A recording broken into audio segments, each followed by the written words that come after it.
BBM, si President Bongbong Marcos Jr. nanindigan na wala siyang isusukong teritoryo ng Republika ng Pilipinas. Nanindigan taong bayan ang ating Pangulo na si President Bongbong Marcos Jr. nanindigan na wala siyang isusukong teritoryo sa Pilipinas. Sinasabi na yan taong bayan ni President Bongbong ni isang pulgadang teritoryo o pag-aari ng Pilipinas ay hindi niya isusuko sa China. Paulit-ulit at ang bayan sinabi o binanggit o panindigan ni President Bongbong Marcos Jr. na wala siyang isusukong teritoryo ni isang pulgada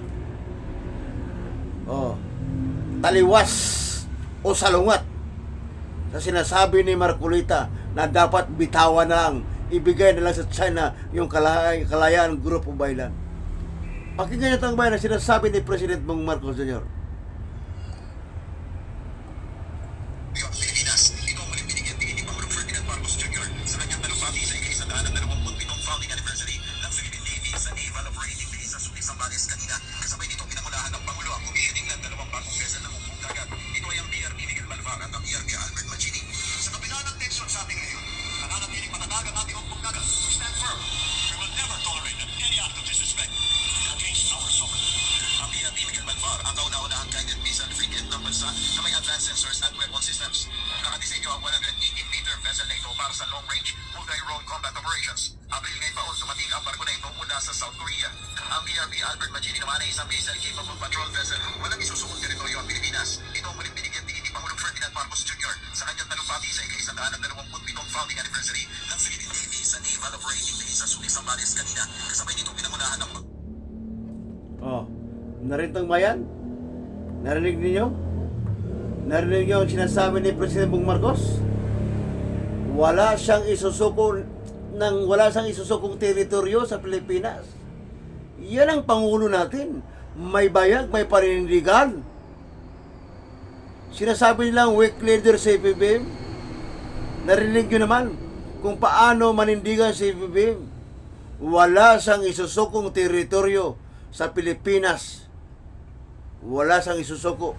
Pinipilit inangkin ng China sa kanila. Walang isusuko ang Pangulo.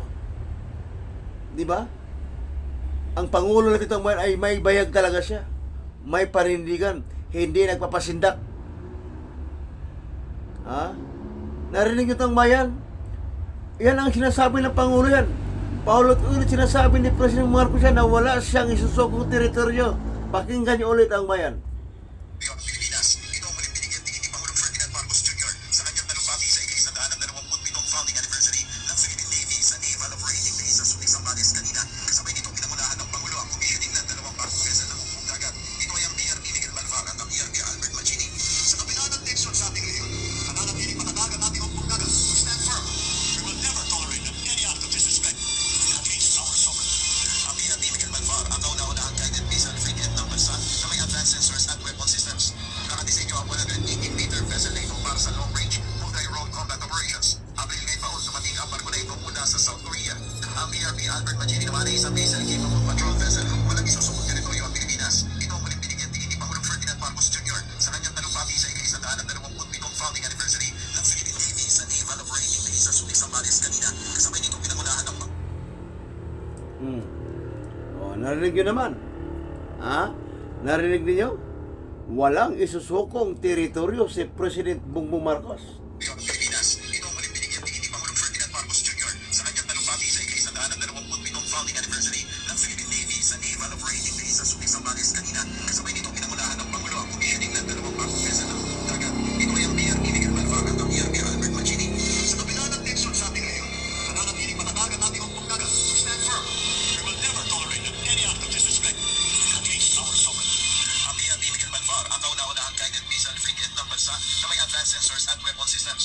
Nakadisenyo ang 118-meter vessel na ito para sa long-range multi-role combat operations. Abril ngayon pa dumating ang barko na ito mula sa South Korea. Ang PRP Albert Machini naman ay isang missile-capable patrol vessel. Walang isusukong teritoryo ang Pilipinas. Ito ang muling binigyan tingin ni Pangulong Ferdinand Marcos Jr. sa kanyang talumpati sa ika-127 founding anniversary ng Philippine Navy sa Naval Operating Base sa Yan ang Pangulo natin. Nanindigan, may panindigan. Walang isusukong sovereignty o teritoryo ng Pilipinas. Wala siyang isusuko.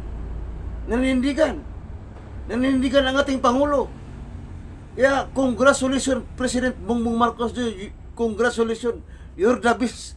You're the best President of the Republic of the Philippines, President Bongbong Marcos Jr. You're the best. May panindigan ka, hindi ka nagpasindak. Yeah, you're the best President of the Republic of the Philippines, President Bongbong Marcos Jr. You're the best President of the Republic of the Philippines. Palagi po kayo mag-ingat, Mr. President Bongbong Marcos. Kung saan ka man palagi pupunta, palagi ka po mag-iingat, President Bongbong Marcos Jr. Yan.